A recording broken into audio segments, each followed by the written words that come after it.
Assalamualaikum warahmatullahi wabarakatuh.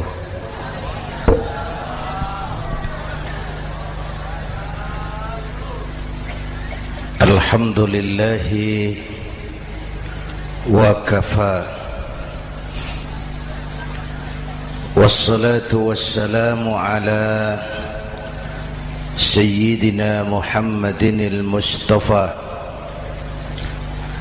wa ala alihi wa ashabihi ahli sidqi wal wafa, amma ba'd. Para ulama, para habaib, para masyayikh yang saya muliakan, yang terhormat Bapak Kapolres dan Bapak Dandim, Sahibul Bait, segenap keluarga besar Pondok Pesantren Raudhatul Muta'allimin Al-Aziziyah,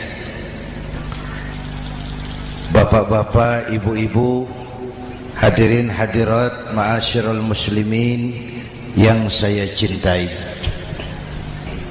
Saya bersyukur dapat menghadiri haflah Maulidin Nabiil Karim, dan saya bangga dan terharu dengan keberadaan Pondok Pesantren Raudhatul Muta'allimin Al-Aziziyah ini. Sekarang ini banyak orang bisa memberi contoh, tapi sedikit orang bisa menjadi contoh. Memberi contoh itu mudah, tapi menjadi contoh itu yang sulit. Oleh karena itu, pada kesempatan ini kita ingin mengambil contoh bagaimana Rasul melaksanakan perjuangan. Apa modal utamanya? Saya sampaikan 3 sajalah, mudah-mudahan selesai 10 menit. Yang pertama, modal utama perjuangan baginda Rasul adalah akhlakul karimah. Memperbaiki akhlak dengan akhlak. Oleh karena itu, surah Madu sudah selesai. Dari dan ke Madura jadi lebih mudah. Bahkan Madura akan jadi daerah industri. Tetapi yang kita ingin, Madura tetaplah Madura. Akhlak tidak boleh berubah. Zaman boleh berubah, akhlak tidak. Masa boleh berganti, tapi keyakinan tidak boleh mati. Nah, soalnya adalah kepada siapa kita harus berakhlak? Kita itu kan harus berakhlak kepada 2. Kita harus berakhlak pertama kepada Allah. Ini yang terpenting.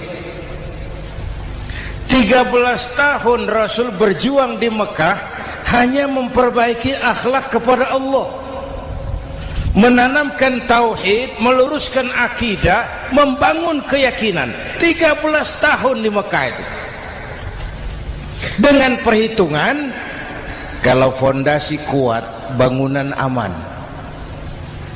Kalau fondasi melenceng, bangunan bengkok. Kalau fondasi rapuh, bangunan runtuh. Bangunan bagaimana fondasinya, orang hidup bagaimana imannya.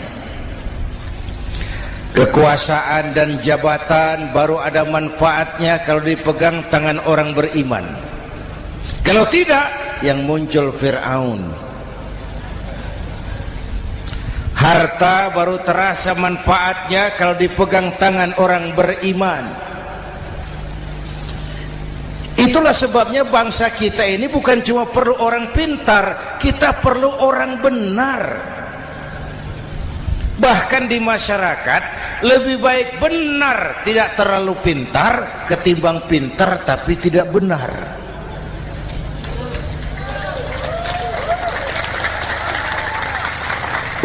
Kalau sudah pintar tidak benar, rusak rakyat itu Pak.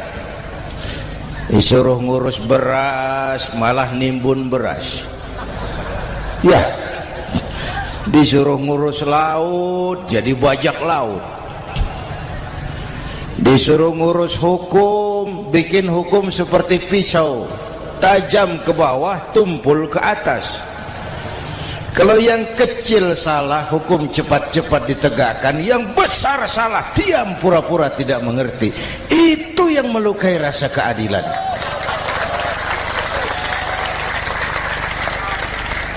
Mulai dari akhlak kepada Allah.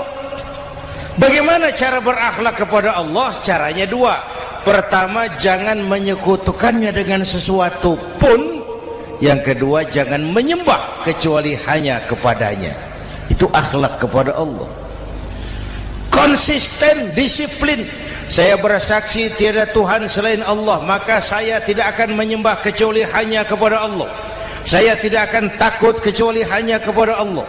Saya tidak akan minta tolong kecuali hanya kepada Allah. Saya tidak akan melarikan persoalan kecuali hanya kepada Allah. Saya bersaksi Nabi Muhammad utusan Allah, Nabi terakhir. Tidak ada Nabi sesudah Nabi Muhammad. Harga mati, titik. Disiplin. Ada yang mengaku jadi Nabi, wajib tidak percaya. Disiplin. Sekarang ini kan bangsa kita disiplinnya lemah. Korupsi agak sulit diberantas karena pejabat kita takut atasan tapi nggak takut Tuhan.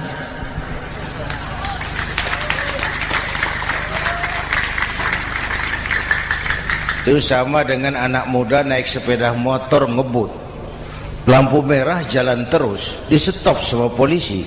Break. Iya Pak. Minggir. Siap. SIM ada Pak. SNK ada Pak. Tahu kau lampunya merah? Tahu Pak. Kenapa lewat terus? Saya nggak tahu, ada bapak. Itu disiplin kita. Tenang benar jawabnya, kayak orang nggak salah.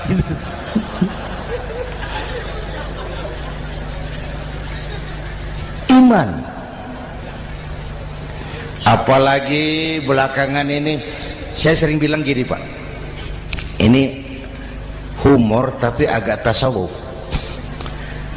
Orang yang paling tenang hidupnya itu tukang parkir.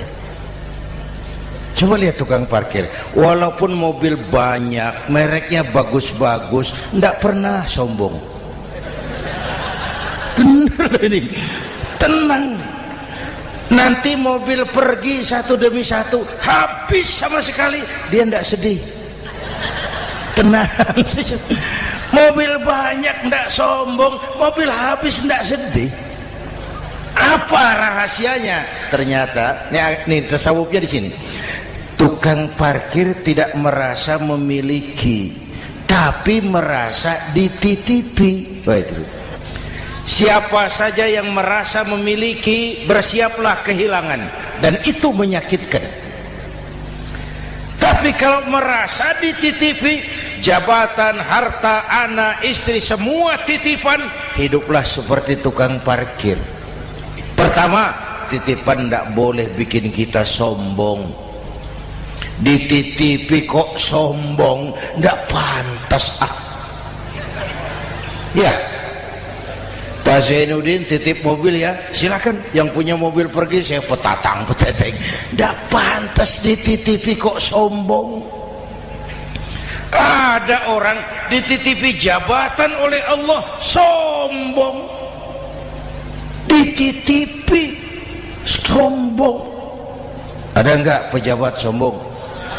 Ada. Namanya Fir'aun. Itu pejabat-pejabat sombong anak buah Fir'aun semua. Dititipi harta oleh Allah jadi orang kaya, sombong. Sama tetangga tidak mau kenal, orang lain kecil semua, jalan tidak injak tanah. kuntilanak. Yang kedua penting, titipan harus dijaga baik-baik. Kalau tidak, yang nitip marah. Yang nitip marah. Pak, titip sepeda motor, silakan. Waktu diambil sepeda motor, kaca spion pecah, knalpot hilang, bemper hancur. Marah enggak yang nitip? Marah. Saya kan titip, kenapa enggak dijaga baik-baik? Dititipi harta oleh Allah jadi orang kaya supaya bangun pesantren, bela yatim, santuni yang lemah. Pelitnya 17 setan. Yang nitip marah. Dititipi jabatan oleh Allah isinya korupsi saja, yang nitip marah. Nah, saya mau kasih lihat sekarang. Allah titip Indonesia. Allah titip Indonesia. Hai rakyat, ini Indonesia, aku titip, kata Allah. Sebentar, ada meja mau naik. Silakan, Mas. Iklan. Ya, terima kasih. Jangan disangka kalau disediakan air teh pidatonya jadi lama. Dekorasi ini kok. Sampai mana tadi? Hai rakyat, ini Indonesia, aku titip, kata Allah. Ini negara besar dan kaya. Titipan ini ditebus dengan keringat, air mata, darah, dan nyawa. Ini bedanya. Malaysia memang merdeka, tapi diberi Inggris. Singapura merdeka, diberi Inggris. Indonesia merdeka, keringat, air mata, darah, dan nyawa. Ini negara aku titip, kata Allah. Ini negara besar dan kaya. Buminya subur. Di atas perut buminya segala tanaman hidup. Di bawah perut buminya ada gas, minyak, batu bara. Lautnya kaya, hutannya kaya. Kekayaan negeri ini harus digunakan bagi sebesar-besar kemakmuran rakyat. Itu amanat konstitusi. Disalahgunakan, dikorupsi, yang nitip marah. Yang nitip marah. Kalau dia marah, dia suruh makhluknya yang lain negur. Siapa? Merapi, Bromo, anak Krakatau. Itu Merapi demo, Pak. Kalau kita rakyat demo, anak buahnya Pak Danres turun. Tapi kalau Merapi demo, siapa yang mau ngatasi? Mbah Marijan. Selesai. Sekarang Mbah Marijan sudah kumpul sama Mbah Surip di alam barzah, dia sudah ketemu dia. Kata Mbah Surip, tenang Mbah Marijan, tak gendong, aman sudah. Aman sudah. Saya mau bilang Merapi itu makhluk, Krakatau itu makhluk, Bromo itu makhluk. Tidak mungkin makhluk bergerak dengan sendirinya, pastilah ada yang menggerakkan. Maka baik-baiklah sama yang bikin angin supaya bertiupnya sesuai keperluan. Baik-baik dengan yang bikin air supaya datangnya sesuai kebutuhan. Baik-baik sama yang bikin gunung supaya meletusnya pelan-pelan.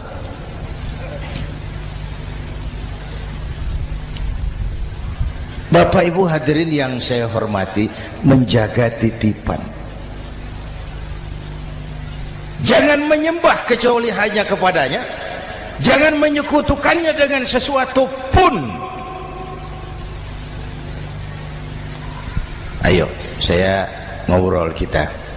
Bapak Ibu hadirin yang hadir di sini ini, kita ini semua hamba Allah apa bukan? Hamba Allah. Kata siapa? Kata kita. Kalau kata kita namanya ngaku. Ngaku itu boleh dan murah. Apa diakui? Kita belum tahu. Ya, kan baru kata kita itu. Dan tidak otomatis kalau kita bilang, saya ini hambamu ya Allah, lalu Allah jawab, iya ya. Tidak. Tidak, wong itu kan kata kita. Saya hamba Allah, kata saya. Berapa banyak orang perbuatannya, ucapannya berkata saya hamba Allah, perbuatannya menyatakan dia hamba setan, hamba nafsu, hamba dunia, budak jabatan. Tidak sesuai ucapan dengan perbuatan. Jadi hamba Allah tuh nggak mudah, digojlok, diuji. Coba lihat, yang jelas diakui sebagai hamba itu baru satu yang kita peringati ini, baginda Nabi. Allah mengakui kapan? Waktu menceritakan Isra dan Mi'raj. Apa yang dipakai kalimat? Subhanallazi asra bi'abdih. Maha suci Allah yang telah menjalankan hambanya. Hambanya. Muhammad itu hambaku, aku jalankan dia. Allah mengakui. Kapan kalimat ini turun? Setelah Nabi digojlok, ditempa, digembleng, diuji, difitnah, dicaci maki, dilontari kotoran unta, sahabat-sahabatnya dibantai. Lolos, Muhammad betul-betul hambaku. Ayo Isra Muhammad. Subhanallazi asra bi'abdi, hambaku. Jadi kalau mau jadi hamba Allah ya diuji, digojlok, digembleng. Nah, mari kita lihat kehambaan baginda Nabi. Orang yang paling bersih hatinya Rasulullah. Orang yang paling baik akhlaknya Rasulullah. Orang yang dosanya sudah mendapat jaminan ampun Rasulullah. Tapi Rasulullah kalau sholat malam bengkak kakinya karena rajin sujud. Hati bersih, akhlak terbaik, dosa sudah diampuni. Tapi kalau sholat malam kakinya bengkak karena rajin sujud. Saya tahu di sini juga banyak yang kakinya bengkak. Cuma urusannya apa? Itu urusan masing-masing. Pada tingkat seperti itu Rasulullah, saya perlu Allah, saya perlu Allah, saya perlu Allah. Yang 100 tahun kita bangun selesai oleh gempa 3 menit. Ya. Yang 100 tahun kita bangun ternyata selesai oleh gempa 3 menit. Kita perlu Allah, kita perlu Allah. Makanya musibah itu kan kalau menimpa orang baik-baik namanya ujian. Kalau menimpa orang setengah baik itu paru-paru, yang bikin malaikat bingung. Sholat rajin, maksiat tekun, baca Quran mau, fitnah orang hobi, ngaji nyolong jalan terus. Untung di sini nggak ada yang begitu. Di Jakarta banyak. Di sini insya Allah sama. Jakarta. Orang separuh-separuh seperti itu kalau dapat musibah itu namanya teguran, bukan ujian. Kenapa ditegur? Lalai. Nah, kalau orang jahat dapat musibah itu namanya persekot. Uang muka tanda jadi. Kontannya nanti di akhirat. Kalau diuji bukan saja harus sabar, tapi harus lulus. Kalau ditegur, introspeksi, perbaiki yang kurang, kurangi yang memang berlebihan. Bertali-tali, bersambung-sambung musibah ini, dan musibah kalau datang tidak pernah memilih, tidak pernah memilih. Bapak Ibu hadirin yang saya muliakan, jadi mari yang pertama jaga akhlak kita kepada Allah. Jangan menyekutukannya dengan sesuatu pun, jangan menyembah kecuali hanya kepadanya. Sekarang kan musim entertain, orang pandai membangun pencitraan, orang pinter bikin bungkusan. Sekarang ini kiai sama dukun tipis bedanya. Bener Pak, pemburu hantu pakai sorban, pakai gamis, nanti kiai pakai helm. Atribut sudah kacau sekarang ini, siapa pakai apa, siapa mau jadi apa, tidak jelas. Sementara masyarakat kita memang agak kutil, kurang teliti, cepat heran, gampang kagum. Pernah terjadi suatu saat tabrakan di jalan, keras sekali, korban jatuh berlumur darah, dikerubungi orang banyak. Datang wartawan mau ambil gambar dari dekat, sulit, banyak sekali orang ngerubung. Dia cari akal, tolong saya dikasih jalan ke dekat korban. Orang menoleh semua. Saudara siapa? Saya bapaknya korban, katanya. Dia mengaku bapaknya korban. Ya orang minggir semua, minggir, ada bapaknya korban. Orang minggir semua, dia maju ke depan korban. Sampai di depan korban pucat mukanya itu wartawan. Kenapa? Yang ketabrak anak monyet, Pak. Dia sudah ngaku bapaknya korban.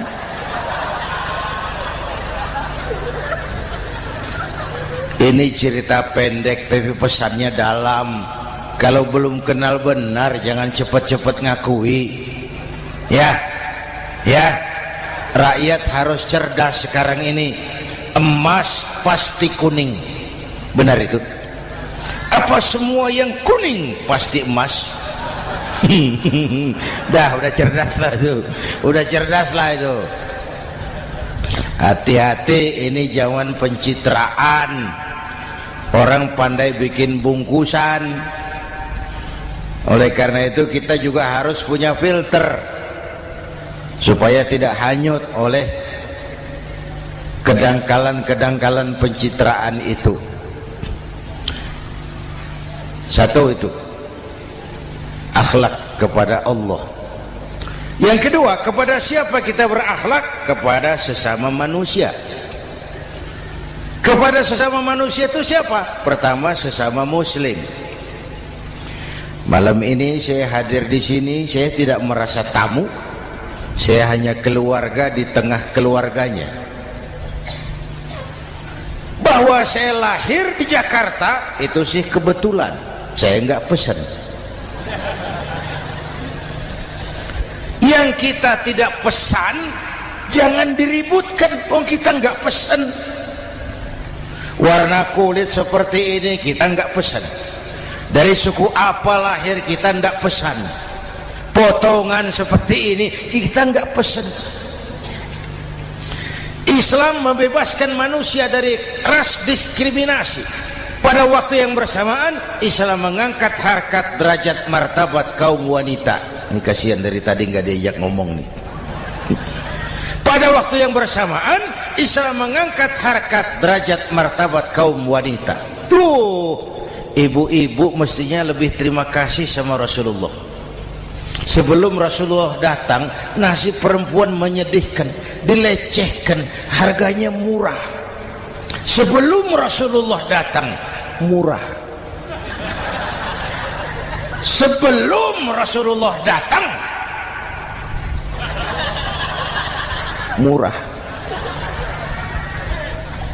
Coba lihat wanita sebelum Islam, sedih, dilahirkan hanya untuk melahirkan, alat pemuas nafsu. Kalaupun berperan, peranannya cuma segitiga, dapur sumur kasur, kasur sumur dapur, putar-putar di situ saja. Nggak usah di Arab, dunia, di Jawa, raja-raja Jawa sebelum kenal Islam seenaknya ngumpuli perempuan kan, selirnya yang 30, 50. Sultan-sultan di Turki piara harem ratusan orang perempuan. Kaisar terakhir dinasti Ming Cina bangun istana 1000 kamar, istrinya 1000. Innalillahi wa inna. Itu saya coba pikir, raja kalau istrinya 1000, kapan pakai kolor itu raja?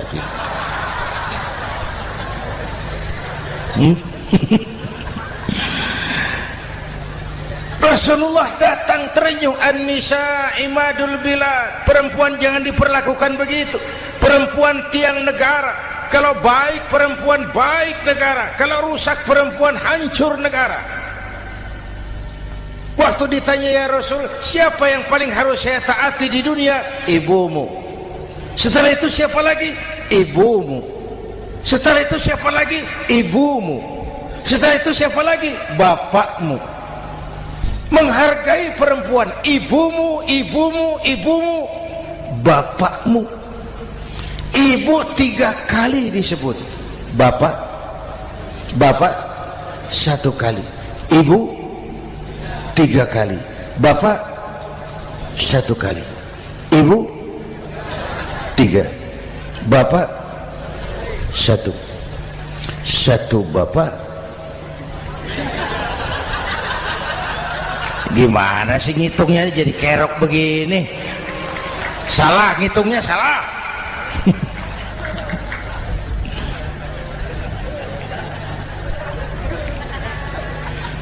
Lalu dicairkan kehidupan kemasyarakatan di masjid.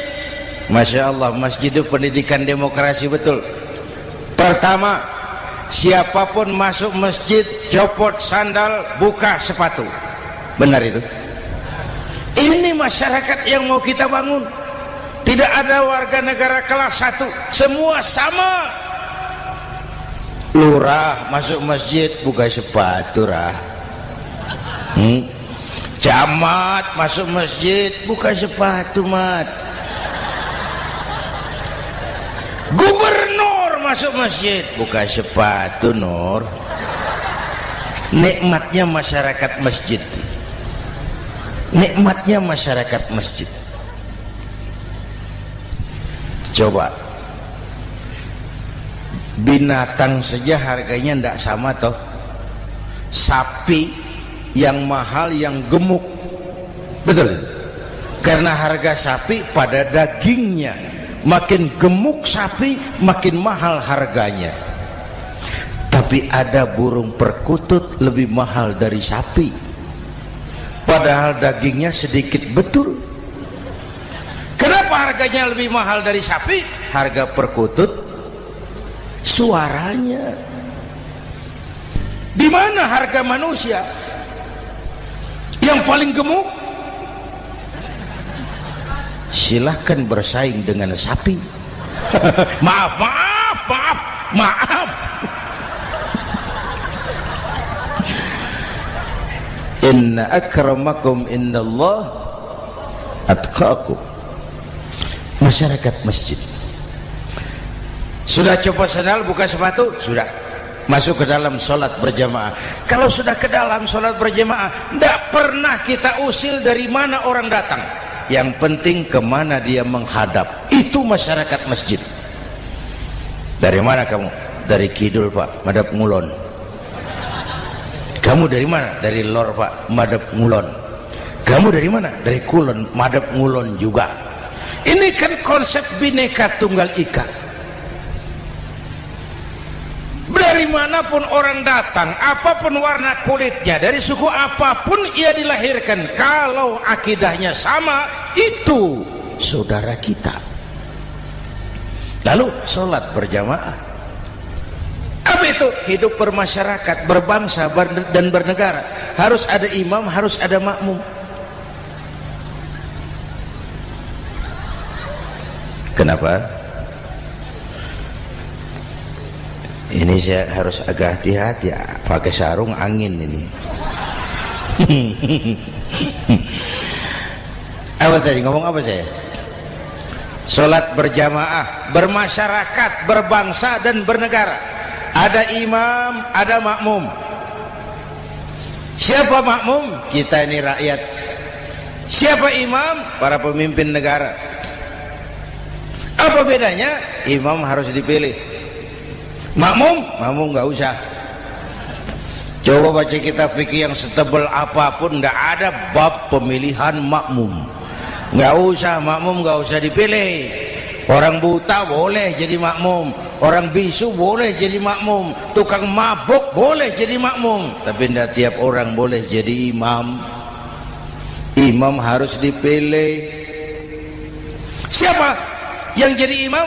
Pertama, a'lamuhum, orang yang paling alim di kampungmu angkat jadi imam. Yang paling alim, bukan yang paling tua. Yang paling alim, tahu urusan, punya konsep, punya visi dan misi, mengerti negara ini mesti dibawa kemana, jalan keluarnya apa, angkat jadi imam. Pak, ada dua orang Pak, alimnya sama, yang mana yang dipilih? Kalau ada dua orang alimnya sama, kata Nabi, afsahuhum, yang lebih fasih lidahnya. Apa artinya fasih? Nyambung sama rakyat, tahu apa yang dimaui rakyat, nyambung. Tidak sah orang fasih bermakmum kepada imam cedal.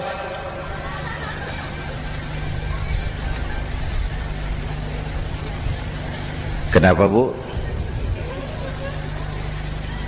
Nyambung. Capek kalau punya imam gak nyambung sama makmum. Makanya kalau sudah jadi imam, pesan Nabi apa? Idza amma ahadukumun nasa falyukhaffif. Kalau kamu jadi imam, ringankan sholat kamu, jangan terlalu panjang. Itu makmum tidak sama kekuatannya. Ada yang tua renta, diri saja sudah gemetar. Ada makmum yang punya darah tinggi, kalau sujud lama kepalanya sakit. Ada makmum yang sudah janji habis sholat mau terima uang. Jangan kalau sudah jadi imam di kota, sholat isya berjamaah, rakaat pertama selesai Fatihah, Yasin, bubar makmum itu. Jadi imam jangan terlalu lama, kayak Husni Mubarak tuh kelamaan jadi imam 30 tahun, rakyat capek.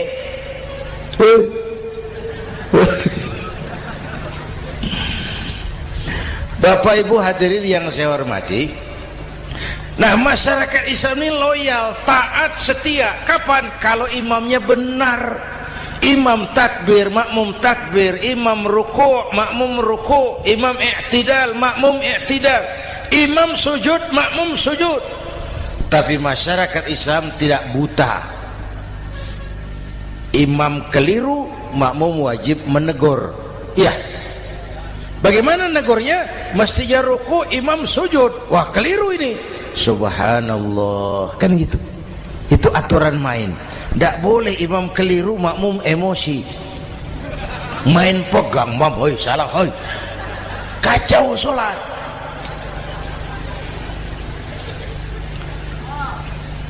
Imam buang angin, apa makmum lalu berkata, demi kesetiaan saya kepada imam, imam buang angin, saya lebih keras lagi. Goblok. Iyyaka na'budu wa iyyaka nasta'in. Sampai situ imam buang angin, minggir. Tidak usah ribut. Yang di belakang satu orang maju ke depan, lanjutkan pekerjaan imam. Yang penting imam tahu diri, buang angin, minggir. Ini negara rusak karena imam sudah buang angin. Tenang aja, kayak orang nggak salah gitu loh.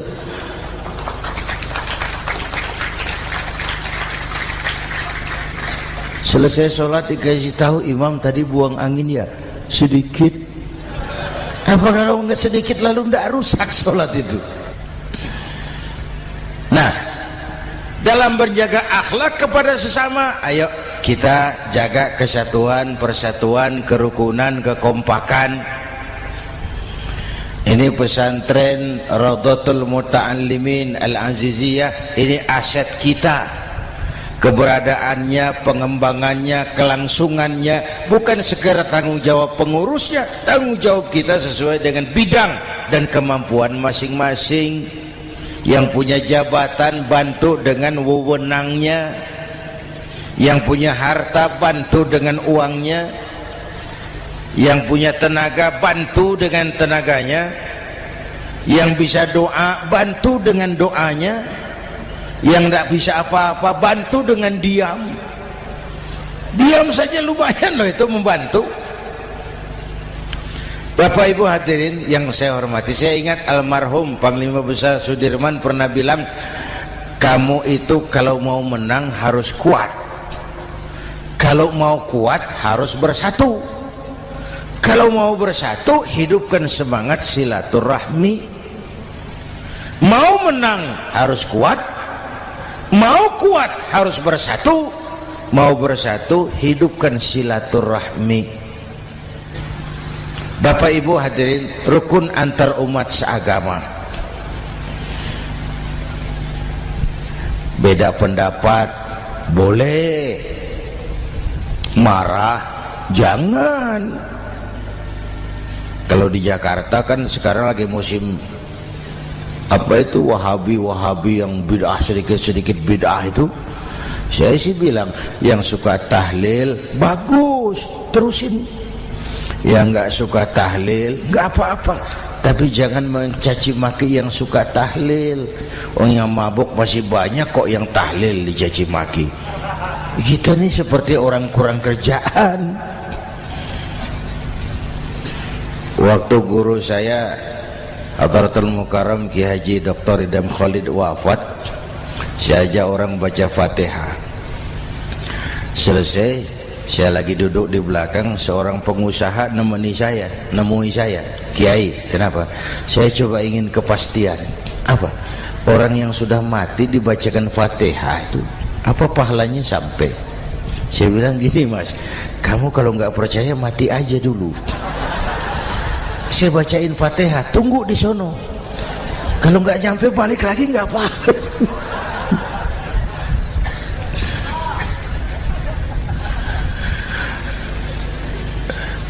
Depan rumah saya itu ada masjid, Pak, pakai beduk seperti itu.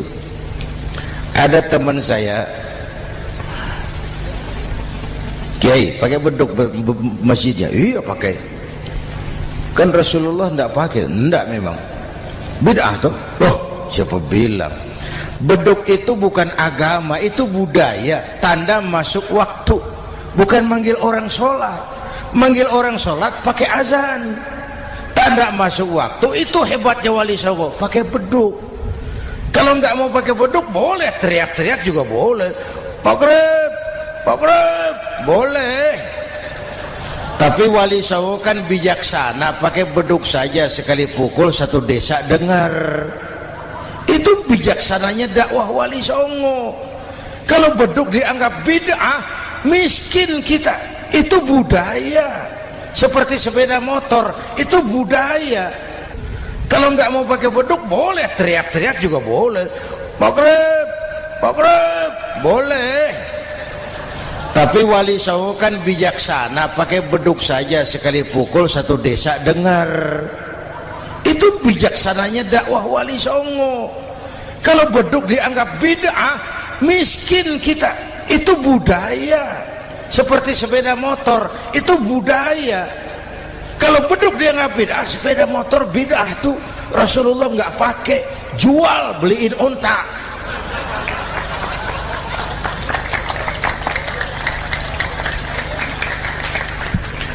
Ayo cari persamaan, jangan memperbesar perbedaan. Hormati pendapat orang, kalau pendapat kita juga ingin dihormati. Kasus Ahmadiyah meledak lagi di Cikesik, Banten. Lalu pendekar-pendekar HAM menganggap itu tirani, mengganggu kebebasan beragama. Dia lupa bahwa Ahmadiyah masalahnya bukan kebebasan beragama, tapi penodaan terhadap agama. Kalau kebebasan beragama sih umat Islam welcome. Orang mau Hindu, mau Buddha, mau Kristen bebas memilih agamanya masing-masing. Tapi ini kan Ahmadiyah lain, ngakunya Islam tapi ada nabi lagi sesudah Nabi Muhammad, namanya Mirza Ghulam Ahmad, asal dari India. Saudara hadirin yang saya hormati, ini yang prinsip penodaan terhadap agama. Kalau nggak ngaku Islam nggak masalah. Supaya mau aman caranya cuma dua, Ahmadiyah jadi agama sendiri, karena Malaysia sudah melarang, Brunei sudah, Rabitoh Alam Islami menyatakan aliran sesat, Saudi Arabia melarang pengikut Ahmadiyah pergi bikin haji, dia dianggap non muslim. Cuma memang pemerintah kita nggak tegas. Kalau dari dulu dinyatakan dilarang, nggak akan ada lagi kasus-kasus seperti itu.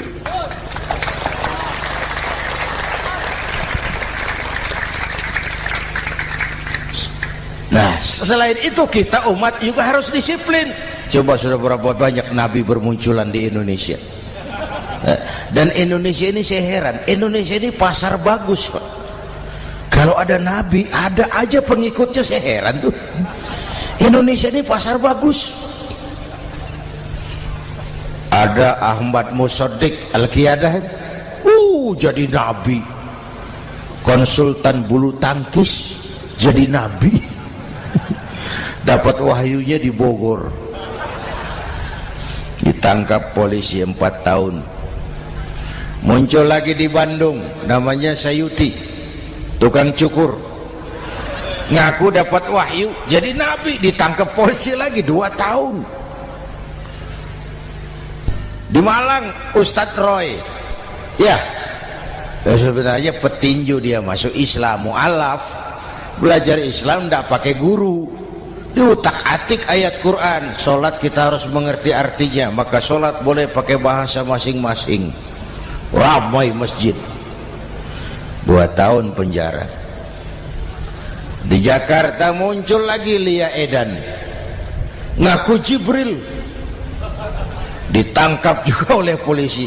Kita salut sama polisi kita lah, bukan cuma teroris, Jibril ditangkap Pak Kapolres. Saya bilang sama teman-teman polisi, untung dia ngaku Jibril, Pak. Coba kalau dia ngaku Israel, lebih gawat itu.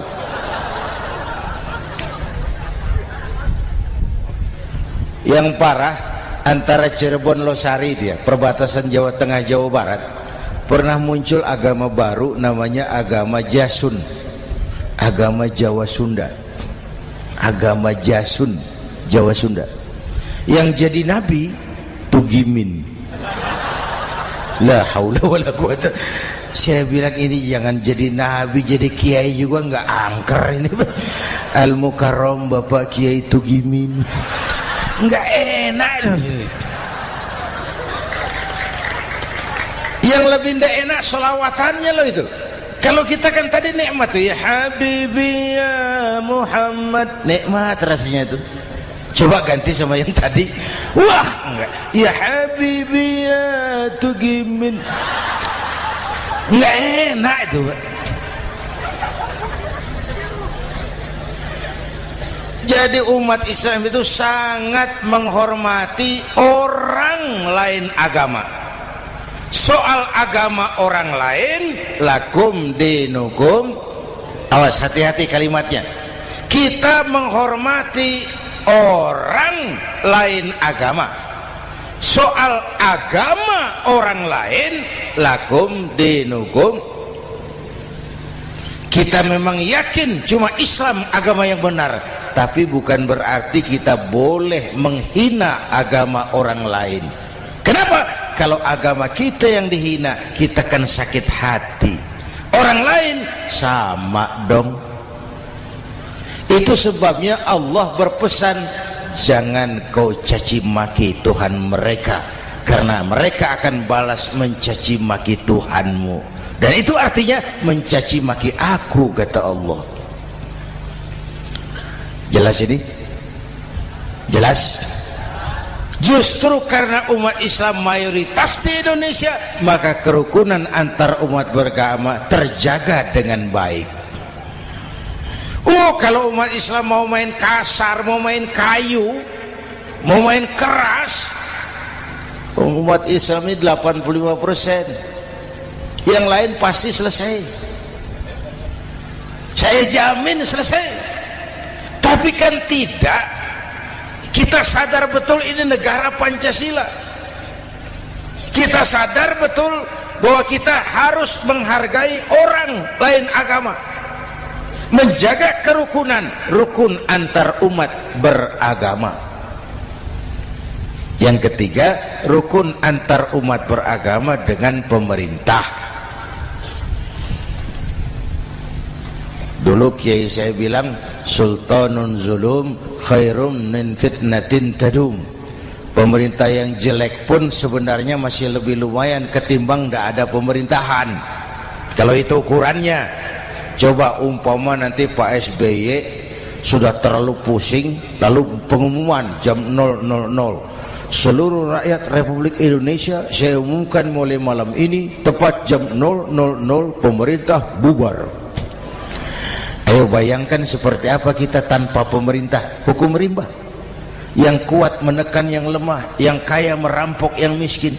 Rumah saudara dirampok, lapor ke polisi, kata Kapolres, maaf polisi baru bubar. Hak asasi diinjak-injak, lapor ke pengadilan, pengadilan bubar. Masih ada pemerintah saja yang kuat suka menekan yang lemah, apalagi kalau tidak ada pemerintah. Karena itu ulama dan umarok dua pilar utama. Kalau kuat keduanya, kuatlah masyarakat. Kalau rapuh keduanya, maka rapuhlah juga masyarakat.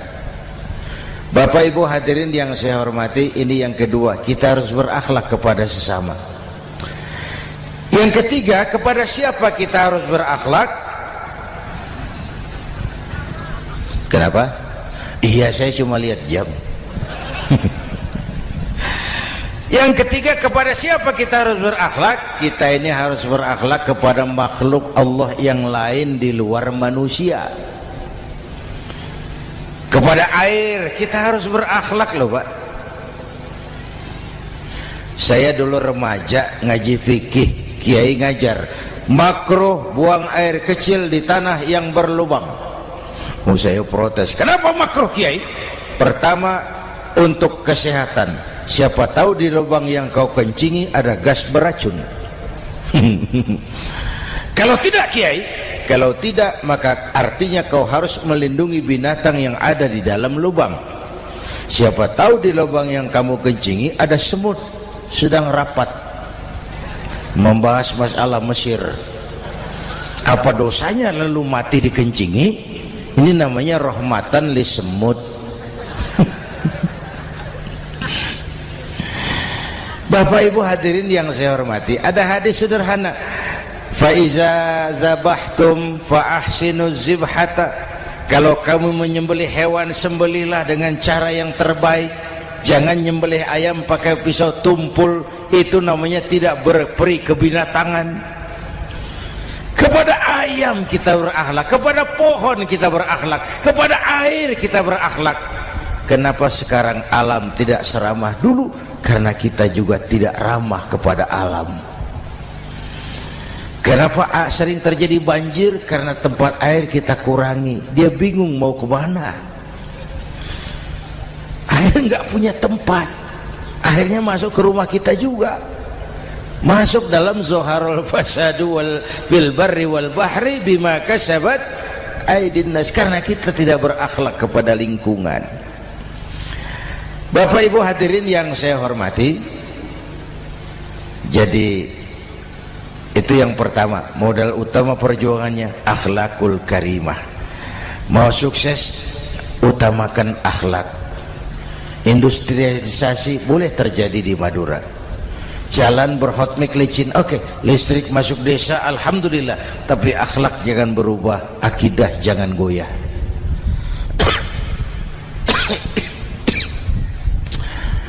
Teknologi tidak bahaya, yang bahaya orang yang menggunakannya. Wayang itu yang namanya cepot itu bisa selawat badar kalau yang megang Anom Suroto. Cepot bisa selawat badar kalau yang megang Anom Suroto. Wayang bagaimana dalangnya, teknologi bagaimana orang yang menggunakannya. Satu. Yang kedua, yang kita contoh dari baginda Rasul, beliau itu sejak kecil tidak dimanjakan, Pak. Lahir ke dunia tidak sempat melihat wajah bapak. Umur 6 tahun ditinggal ibu. Umur 9 tahun ngembala kambing, berniaga ke Syam. Syam itu Syria sekarang. Umur 9 tahun bisnis lintas negara dari Saudi ke Syria. Remaja tidak dimanjakan, kerja keras, peras keringat, banting tulang, tidak ada pekerjaan halal yang hina. Lahir pribadi yang tegar, mental yang tahan banting, manusia yang tidak cengeng karena sejak kecil ditempa oleh kesulitan. Jadi gini, orang itu kalau biasa susah, ketemu susah, ndak kaget, Pak. Mentalnya kuat. Saya santri biasa makan kangkung, datang ke rumah teman dikasih kangkung, loh makanan saya ini, dikasih daging ayam, nambah. Orang tuh kalau biasa susah enak. Saya santri biasa tidur di masjid, disuruh nginep di hotel, pules, Pak. Tapi yang biasa tidur di hotel suruh nginep di masjid, encok. Hidup ini perjuangan. Mau sukses harus berani susah. Jangan seperti dulu nih cerita santri. Ada santri beternak lebah, ambil madunya itu. Satu hari dia mau periksa sarang lebah, naik ke pohon pakai tangga, pakai sarung biasanya santri. Dia lupa ada pakai celana dalam. Naik pohon periksa, entah bagaimana terpegang sarang lebah itu. Berhamburan lebahnya keluar. Salah satu masuk ke sarungnya. Tergigitlah Al-Mukarramnya itu. Dia menjerit, aduh, jatuh berguling ke bawah. Sudah lama jatuh, dia buka sarungnya, dia lihat bengkak. Karena bengkak kan jadi besar, senang juga dia. Dia berdoa, ya Allah, hilangkan sakitnya, biarlah bengkaknya. Ini kan, ini doa orang nggak konsekuen. Bengkak dan sakit itu paket. Mau bengkak ya harus berani sakit. Masa sakitnya bengkaknya mau, sakitnya nggak mau. Itu satu itu. Yang kedua, kita ini sering kalau punya cita-cita sering seperti rapat tikus. Satu hari sekelompok tikus rapat paripurna tikus untuk mengantisipasi bahaya kucing. Bagaimana supaya kucing itu jangan lagi mengganggu kita? Akhirnya ada yang mengusulkan begini, bagaimana kalau di leher kucing kita gantungkan lonceng, supaya kalau dia datang dari jauh suaranya sudah kedengaran dan kita bisa lari menyelamatkan diri. Wah, cerdas dia. Setuju, setuju semua. Setuju, bagus. Nah, oke. Waktu pembicaraan dilanjutkan, tikus mana yang mau menggantungkan lonceng ke leher kucing? Rapat bubar.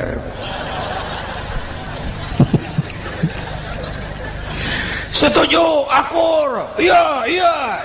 Waktu kerja selesai. Bapak Ibu hadirin yang saya hormati, terutama anak-anak saya, para santri, remaja, pemuda. Hidup ini persaingan. Bapakmu tamat SD, nak, kau sarjana. Bapakmu cuma jadi RT, nak, kau camat. Bapakmu tukang tambal ban, kau harus punya pabrik ban. Anak saya pertama dulu saya titip mondok di Tebu Ireng. Tahun pertama pulang saya kontrol, sini kau, apa hasilmu setahun di pesantren? Dia sodorkan saya sebuah piagam penghargaan juara lomba pidato di pondoknya. Saya heran, ini anak di rumah jarang ngomong, kok bisa jadi juara pidato? Saya tanya, kamu bisa pidato, apa yang dipidatoin? Dia bilang, kan kaset ayah dihafalin gitu. Ya saya ketawa juga, waktu itu dia masih anak-anak. Baiklah, tapi apa cita-citamu? Saya kepengen seperti ayah. Wah, kau ini salah. Kalau aku ayahmu di matamu menurutmu hebat, mestinya kau 10, 100, 1000 kali lebih hebat dari orang-orang yang kau anggap hebat. Karena tantanganmu akan lebih berat dari tantangan yang aku hadapi sekarang. Kalau kau sama dengan aku, kau ditinggalkan zaman karena kau tidak mampu menjawab tantangan zamanmu. Bapak Ibu hadirin yang saya hormati, persaingan tajam, tantangan makin berat. Oleh karena itu diperlukan semangat yang dicontohkan Nabi. Kerja keras, peras keringat, banting tulang. Tidak ada pekerjaan halal yang hina. Sejak kecil ditempa oleh kesulitan. Asal jangan seperti saya tadi ngobrol sama teman-teman, sekarang ini di negara kita banyak politisi miskin negarawan. Pejabat-pejabat kadang-kadang kalau ngelihat rakyat tuh komentarnya nggak berpihak kepada rakyat. Saya ingat waktu Mentawai dihantam gempa, Nias hancur, infrastruktur hancur, rumah rakyat luluh lantak. Ketua DPR Pak Marzuki Ali bilang, bagaimana itu rakyat? Ya itu resikonya punya rumah di pinggir laut. Waduh, ini bukan komentar pemimpin, rakyat lagi susah kok dibilang kayak gitu. Saya prihatin dengan ucapan kayak gitu. Waktu cabai 100.000, di sini berapa sekarang? Sama ya. Waktu cabai mahal, ada pejabat bilang, rakyat suruh nanam cabai aja di halaman rumahnya. Ini kan gak solutif dan gak cerdas. Cabai naik, rakyat suruh nanam cabai.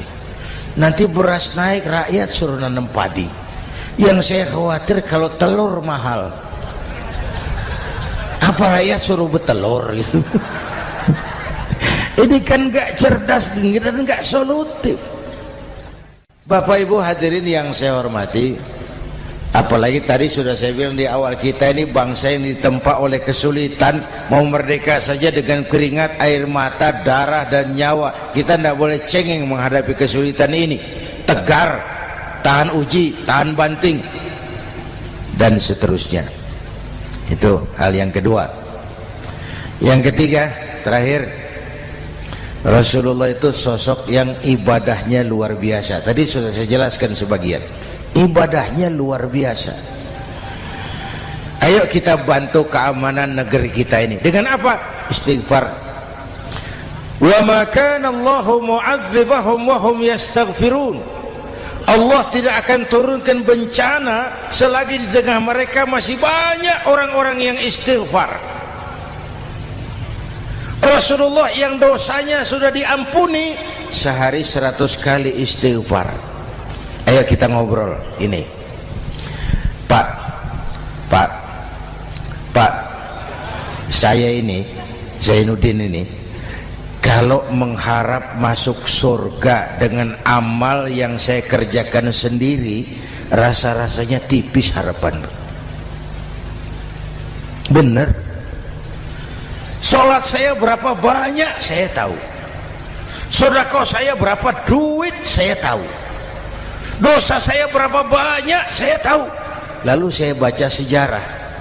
Nabi Adam dosanya 1, makan buah khuldi, dikeluarkan dari surga. Nabi Adam dosanya 1, dikeluarin. Kita dosanya banyak, kepengen masuk.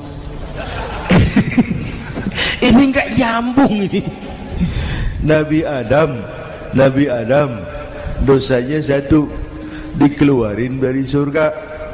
Kita dosanya banyak, kepengen masuk, nggak nyambung. Apa yang bikin saya besar hati? Apa yang bikin saya optimis? Ada dua, Pak.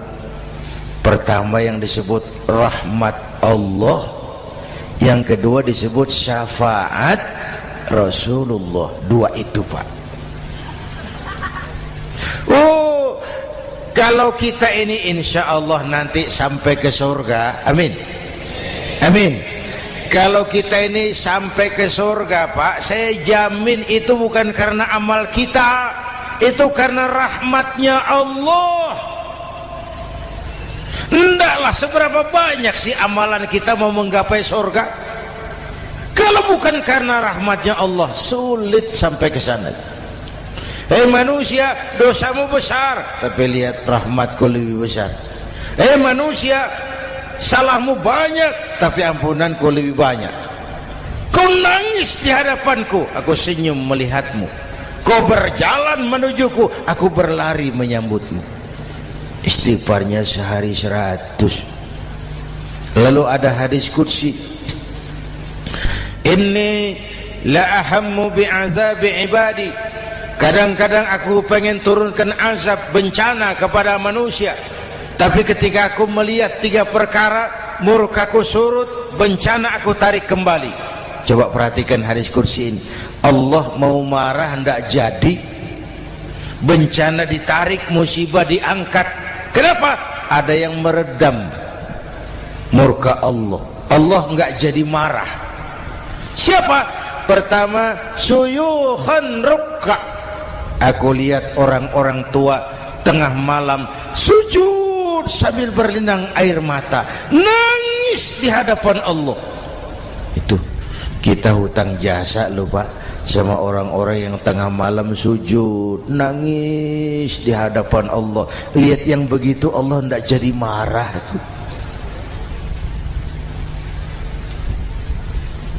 Saya tahu bapak-bapak ini, ibu-ibu kan suaminya sering bangun tengah malam ya Bu, kencing. Bikin bingung malaikat. Sudah mau ditulis tahajud, kencing doang. Kata malaikat, sialan, hampir salah tulis.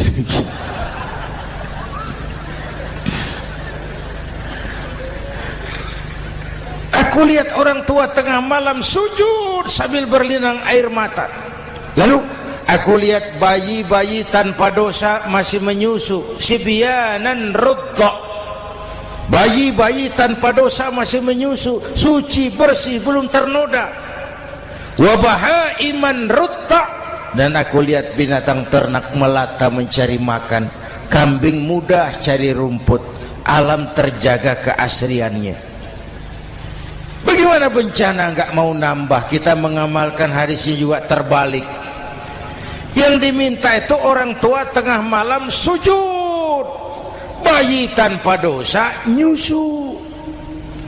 Sekarang bayi tanpa dosa dibuang ke tempat sampah gara-gara orang tua tengah malam nyusu. Terbalik namanya. Yang diminta itu orang tua tengah malam sujud, bayi tanpa dosa nyusu. Ini bayi tanpa dosa dibuang ke tempat sampah gara-gara orang tua tengah malam.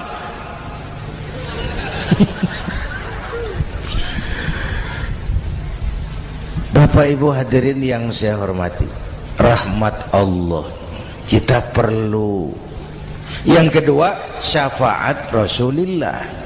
Mari saya cerita syafaat sedikit. Ini sudah jam 00:05 ya. Ini kalau hitungan Indonesia ini sudah ganti hari. Jadi inilah ceramah terpanjang di dunia. Bayangkan saya pidato dari hari Selasa sampai hari Rabu.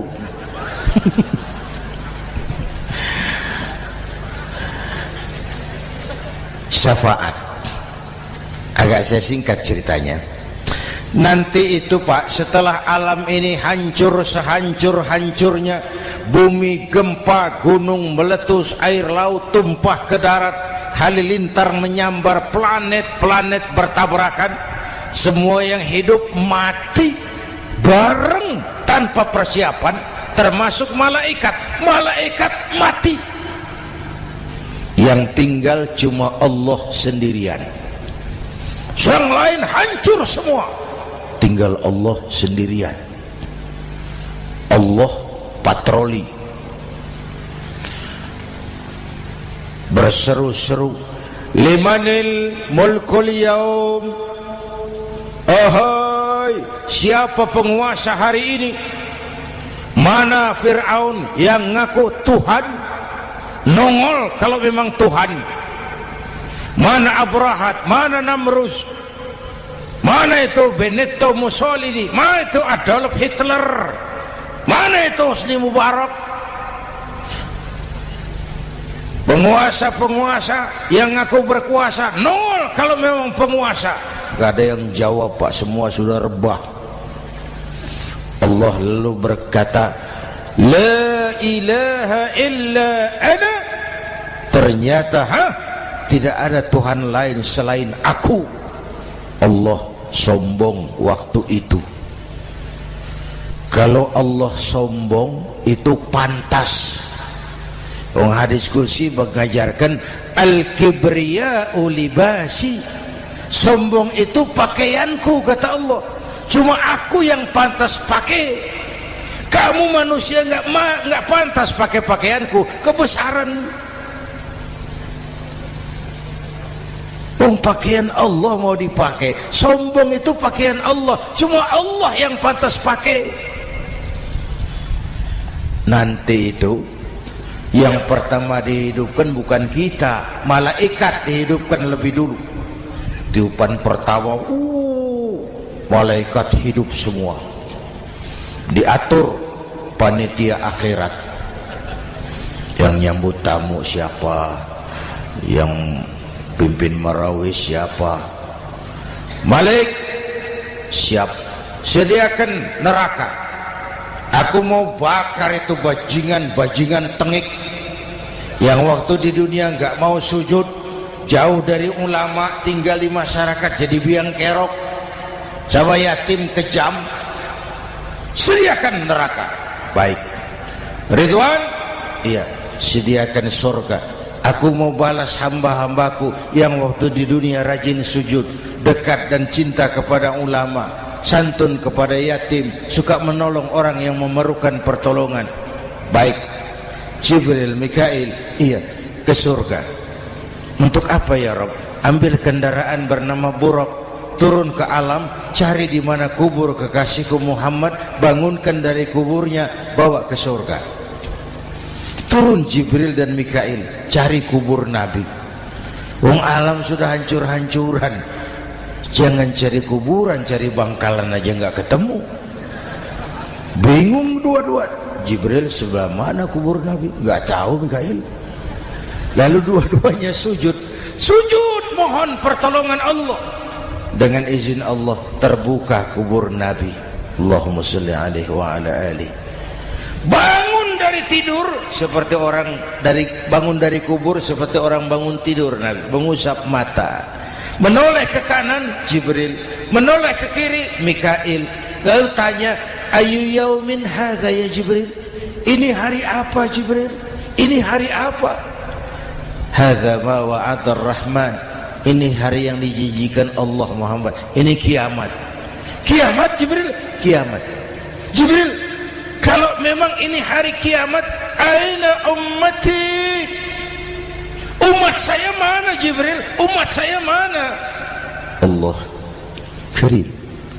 Belum pernah saya lihat di dunia ada satu pemimpin yang begini besar cintanya kepada umatnya seperti baginda Rasul. Dari dunia sampai akhirat beliau cinta kita.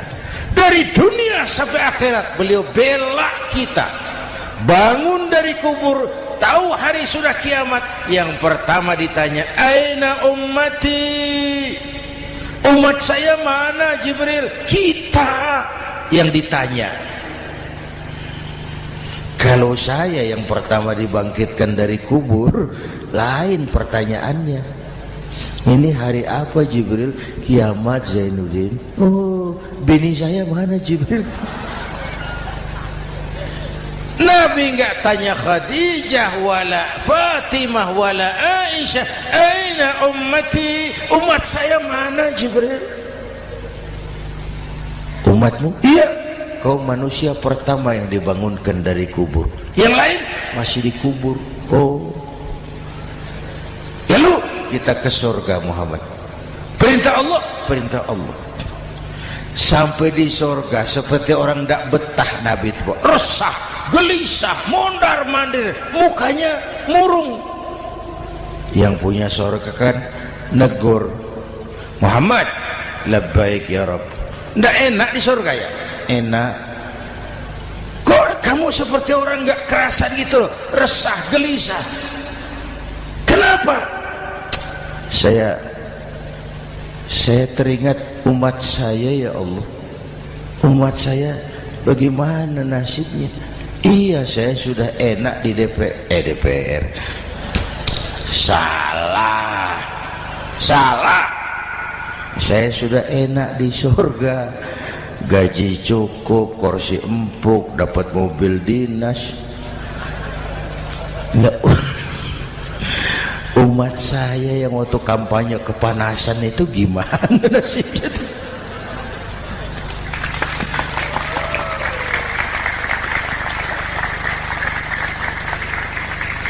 Makanya dulu di Senayan, di depan kantor DPR tuh banyak tukang kaca jualan di situ. Saya bilang itu tukang kaca pintar dagangnya di situ. Pas, maksudnya supaya yang mau berkantor di situ ngaca dulu. Ya, wakil lurah pasti tidak lebih tinggi dari lurahnya. Wakil camat tidak lebih tinggi dari camatnya. Oh, ini kenapa wakil rakyat kok selalu lebih tinggi dari rakyatnya?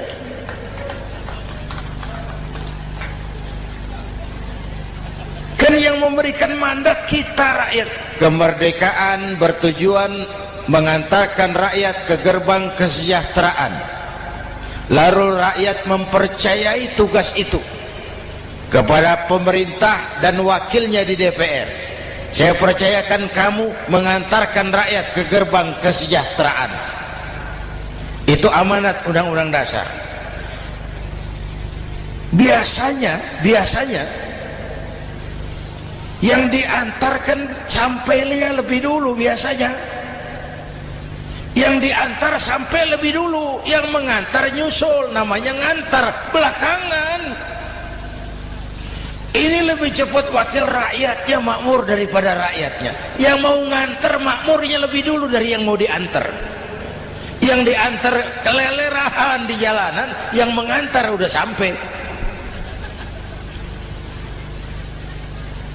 Jadi bagaimana Muhammad? Saya minta izin mau keluar, tengok saya punya umat.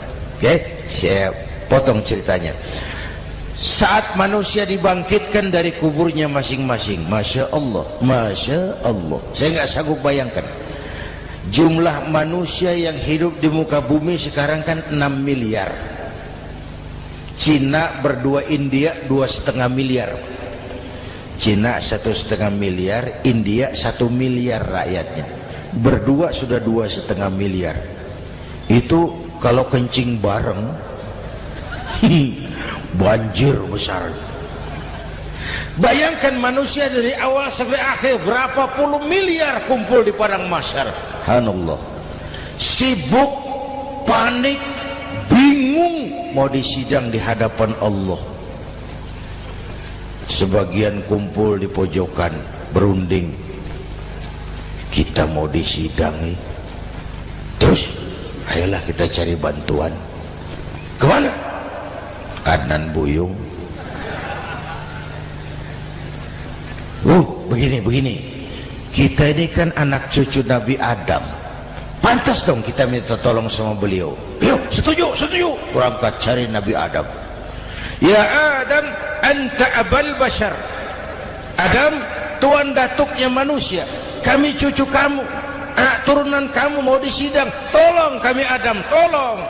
Kata Nabi Adam, Quraisy mas, rombongan Jawa udah aku naik mumet lagi sama Nabi Nuh saja. Nuh bilang tidak bisa, saya juga punya masalah, pernah minta obat ditenggelamkan. Ibrahim barangkali, semua Nabi hand up, angkat tangan. Dikala itu yauma la yanfa'u malun wala banun, di mana harta tidak ada lagi artinya, anak-anak tak jadi beban, tiap orang sibuk dengan urusannya sendiri-sendiri. Saat itu ada satu pemimpin, Allahumma salli alaihi wa ala alihi, diizinkan Allah.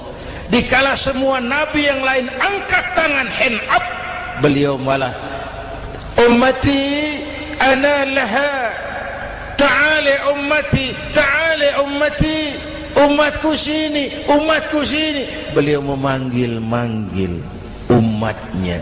Yang bagaimana yang dipanggil? Ada hadis, inna ummati ya'tuna yaumal qiyamah ghurran muhajjalin min atharil wudu. Umatku besok di akhirat datang menghadap Allah dengan muka bersinar-sinar karena sering wudu. Sering wudu kan sering sujud. Masa cuma wudu tapi enggak sujud? Itu nanti enggak usah mengaku Rasul yang panggil, sini umatku. Tapi kalau muka enggak pernah wudu, enggak pernah sujud, merangkak di depan Nabi, saya umatmu ya Rasul. Kata Nabi, umat saya enggak ada yang kumbal gini. Dikala itu beliau berkenan memberikan syafaat. Syafaat itu saudara-saudara, saya pakai sarung, sobek sedikit, syafaat itu nambeli itu loh. Salat saya kurang sedikit, sedekah saya campur riak sedikit, puasa saya tidak ikhlas sedikit, ditutup dengan syafaat. Saya mau dagang, perlu modal 20 juta, saya punya uang 15 juta, yang 5 juta syafaat. Jadi harus ada modal. Kalau sholat tidak pernah, sedekah tidak pernah, lalu syafaatnya dari mana?